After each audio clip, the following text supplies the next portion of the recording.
Good morning dear students.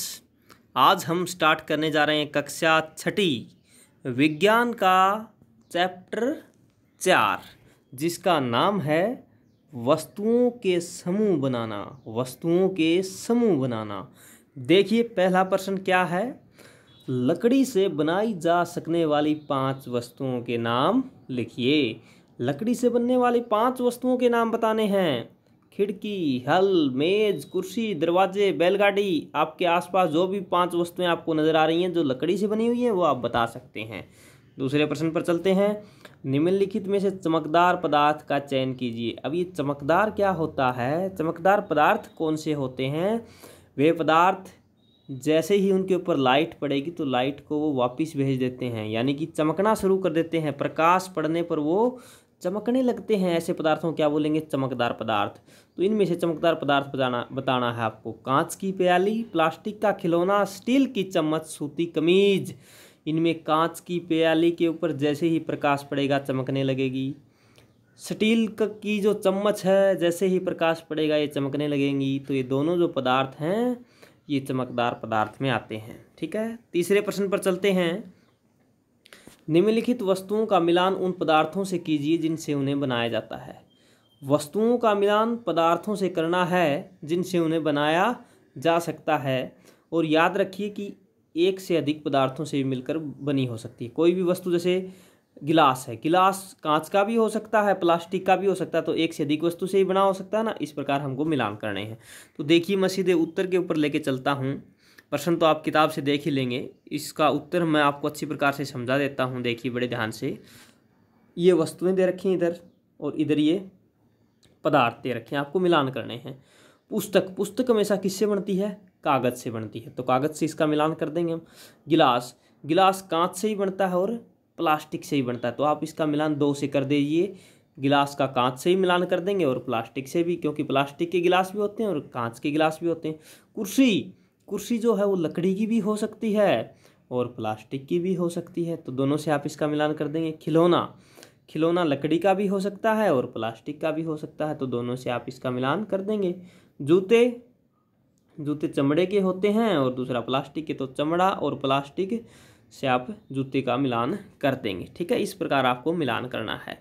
तो आपको अच्छी प्रकार से प्रश्न का उत्तर समझ में आ गया होगा। अगर नहीं समझ में आता है तो वीडियो को आप दोबारा देख लेना। देखिए अगले प्रश्न पर चलते हैं। नीचे दिए गए कथन सत्य हैं अथवा असत्य, इनका उल्लेख कीजिए। पहला प्रश्न क्या है? पत्थर पारदर्शी होता है जबकि कांच अपारदर्शी होता है। फिर ये विद्यार्थियों 2 बातें याद रखनी है, एक तो पारदर्शी और एक अपारदर्शी वस्तुएं कौन सी होती हैं। उससे पहले आपको ये सीखना जरूरी है। पारदर्शी वस्तुएं, पारदर्शी जिनके आर पार देखा जा सकता है, जिनके अंदर से प्रकाश जा सकता है, उन्हें पारदर्शी वस्तुएं बोलेंगे। जैसे हवा। अब आपके आसपास हवा है, आप हवा के अंदर से देख सकते हैं ना, तो हवा कैसी वस्तु, कैसा पदार्थ हुआ? पारदर्शी। कैसा पदार्थ हुआ? पारदर्शी। जल, आपने गिलास के अंदर जल डाल दिया और जल के अंदर कुछ डाल दोगे तो वो दिखाई दे जाएगा ना, क्योंकि जल के अंदर से हम देख सकते हैं, जल के अंदर से लाइट जा सकती है, प्रकाश जा सकता है। इसका मतलब जल क्या हुआ? पारदर्शी। जल क्या हुआ? पारदर्शी हुआ। तो पारदर्शी वस्तुएं वे होती हैं जिनके अंदर से हम देख सकते हैं और प्रकाश उनके अंदर से आर पार निकल सकता है। अपारदर्शी वस्तुएं, अब आती हैं अपारदर्शी की। अपारदर्शी वस्तुएं कौन सी आती हैं? जिनके अंदर से हम नहीं देख सकते और जिनके अंदर से लाइट नहीं जा सकती है, प्रकाश नहीं जा सकता। जैसे ईंट है, ईंटों की दीवार बनी होती है, क्या दीवार के अंदर से हम देख सकते हैं? नहीं देख सकते ना, तो दीवार या ईंटें कैसे हुई? अपारदर्शी वस्तुएं हुई। ठीक है, इस प्रकार अपारदर्शी वस्तुएं आपके काफ़ी सारी नज़र आती होंगी आपको। जैसे लकड़ी है, लकड़ी के अंदर से देख सकते हैं क्या आप? नहीं देख सकते, लाइट भी नहीं जा सकती, तो कैसी है? अपारदर्शी। तो यहाँ देखिए क्या पूछा हुआ है। पत्थर पारदर्शी होता है जबकि कांच अपारदर्शी होता है। ये बिल्कुल गलत है। कांच कैसा होता है? कांच के अंदर से तो देख सकते हैं हम। जैसे चश्मा किसका बनता है? कांच का बनता है ना, तो ये तो पारदर्शी होता है। और पत्थर के अंदर से नहीं देख सकते तो ये अपारदर्शी होता है, तो ये गलत है। पहले में क्या आ जाएगा? असत्य आ जाएगा। पहले में क्या आ जाएगा? असत्य, गलत। दूसरा देखिए, नोटबुक में दैदूती होती है जबकि रबड़ में नहीं होती। रबड़ या इरेजर है वो नहीं चमकता है जबकि नोटबुक चमकती है, ऐसा इन्होंने बोला है। ये भी बिल्कुल गलत है। ये भी क्या है, असत्य है। असत्य क्यों है ये? क्यों नोटबुक के पेज भी चमकदार नहीं होते हैं। इसका मतलब क्या हुआ? द्युति का मतलब होता है लस्टर। लस्टर जिसे हम बोलते हैं, लस्टर मीने चमकीला। क्या जो नोटबुक होती है वो चमकीली होती है क्या? बिल्कुल गलत। ठीक है, चमकीली नहीं होती है। अगला देखिए, चाक जल में विलीन हो जाता है। विलीन का मतलब घुल जाना, उसके अंदर घुल जाना। तो क्या चाक जल में घुल जाएगा? बिल्कुल गलत, चाक जल के अंदर नहीं घुलेगा। तो ये भी क्या है? असत्य है। तीसरा भी क्या है? असत्य है। अगले पर चलते हैं। लकड़ी का टुकड़ा जल पर तैरता है। बिल्कुल सही बात है। आप लकड़ी के टुकड़े को तोड़कर और जल में छोड़ोगे तो वो तैरना शुरू कर देगा। बिल्कुल सही। अगले पर चलें। चीनी जल में विलीन नहीं होती। अब चीनी को आप पानी में डाल के देखो, नींबू का पानी बनाते हो, चीनी डालते हो ना तो वो घुल जाती है ना, लेकिन ये तो कह रहा है विलीन नहीं होती, तो इसका मतलब ये गलत है। विलीन का मतलब घुल जाना। तेल जल के साथ मिश्रणीय है। तेल जल के साथ घुल जाता है। बिल्कुल गलत, तेल तो ऊपर तैरता है। आप करके भी देख सकते हैं ये प्रयोग। आप एक गिलास जल लीजिए, उसको थोड़ा खाली रखिए और उसमें ऊपर डीजल, पेट्रोल या सरसों का तेल, जो भी आपके पास तेल है वो डाल दीजिए, तो आप देखोगे इसके अंदर नहीं घुलेगा, वो ऊपर तैरता रहेगा। इसका मतलब तेल जल के साथ मिश्रणीय नहीं है, तो ये बिल्कुल गलत है। ठीक है, इन्होंने मिश्रणीय बोला है, ये बिल्कुल गलत है। बालू रेत जल में निशांदित हो जाती है। बिल्कुल सही है। जैसे अब बालू रेत लिया आपने और बालू रेत के अंदर आपने जल डाल दिया, तो वो जल नीचे आ जाएगा, धीरे धीरे धीरे धीरे निशांदित हो जाता है, छन जाता है वो। ठीक है। सिरका जल में विलीन हो जाता है। बिल्कुल सही है। सिरका जो होता है ये एक प्रकार की खटाई होती है जो अचार वगैरह में डालते हैं, और एक प्रकार का ये अम्ल होता है। क्या होता है प्रिय विद्यार्थियों? अम्ल होता है। आप अगली कक्षाओं में पढ़ोगे अम्ल के बारे में। ये खट्टा होता है स्वाद में, और ये जल के अंदर घुल भी जाता है। तो ये बिल्कुल सही है। ठीक है, तो ये आपको कर लेने हैं। चलिए 5वें प्रश्न पर चलते हैं। नीचे कुछ वस्तुओं और पदार्थों के नाम दिए गए हैं। जल, बास्केटबॉल, संतरा, चीनी, ग्लोब, सेब, मिट्टी का घड़ा। इनको इस प्रकार समूहित कीजिए: गोल आकृति, अन्य आकृतियाँ, खाद्य और जो खाद्य नहीं है वो।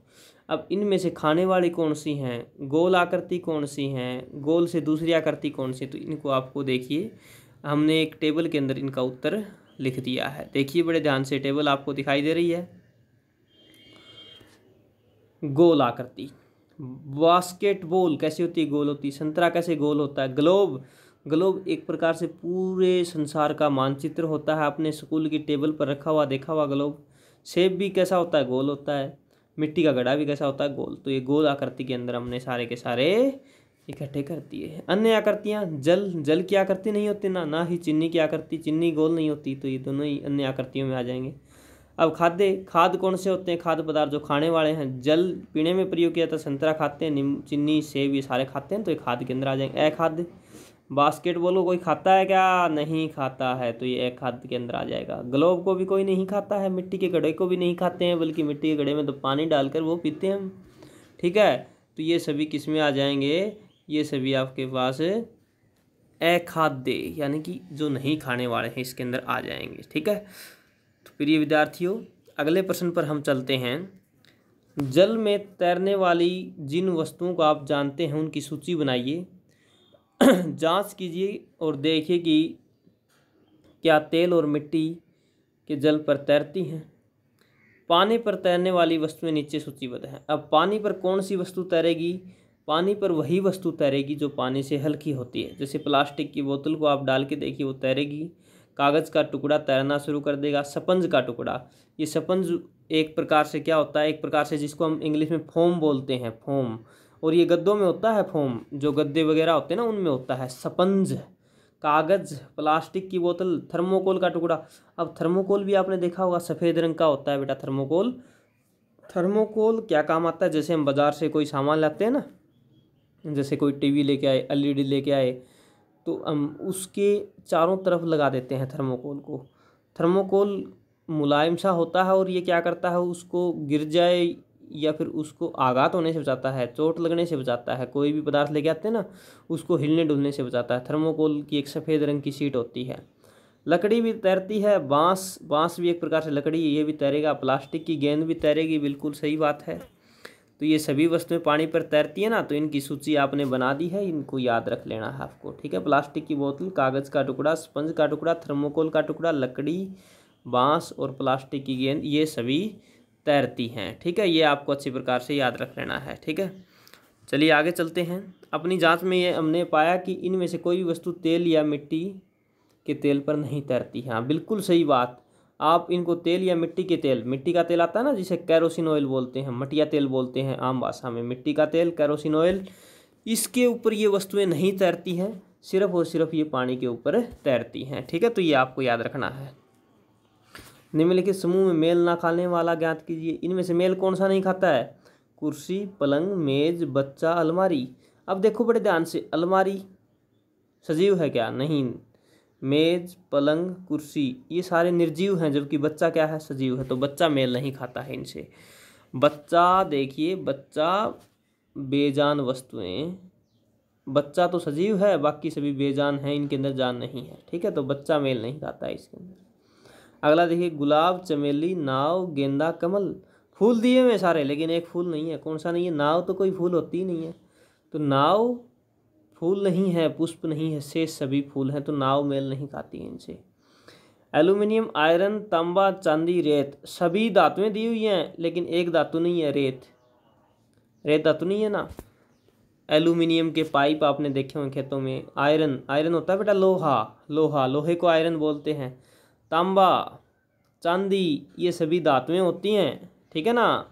लेकिन रेत से तो कोई पदार्थ बनता ही नहीं है, तो रेत से तो मिट्टी वगैरह के घड़े वगैरह बनते हैं, मतलब कोई आभूषण वगैरह नहीं बनता है ना। तो रेत क्या है? अधातु है, शेष तो रेत क्या है? धातु के वर्ग में नहीं है, और शेष सभी धातु के वर्ग में है, ये आपको याद रखना है।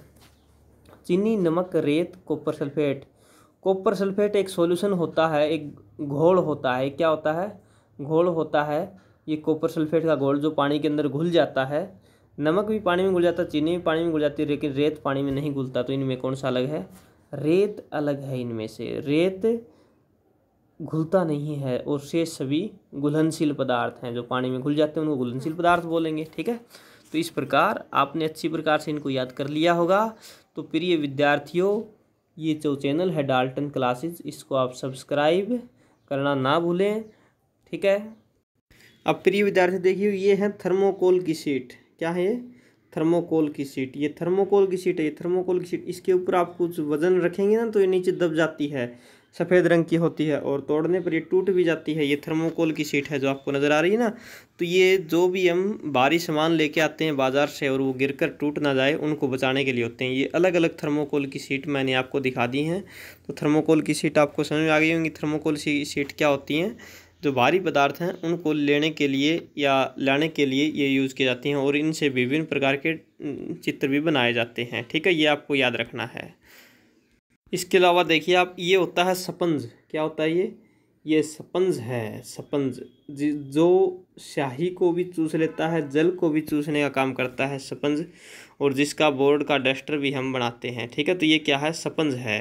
स्पंज के काफ़ी सारे चित्र दिखाए हुए हैं, देखिए ये सभी स्पंज होते हैं, ठीक है ना, जो हम पाठ के अंदर हमने पढ़ा स्पंज क्या। तो प्रिय विद्यार्थियों, सब्सक्राइब कीजिए, बेल आइकन ज़रूर दबाइए, ताकि हमारे वीडियो आपको समय समय पर मिलते रहें।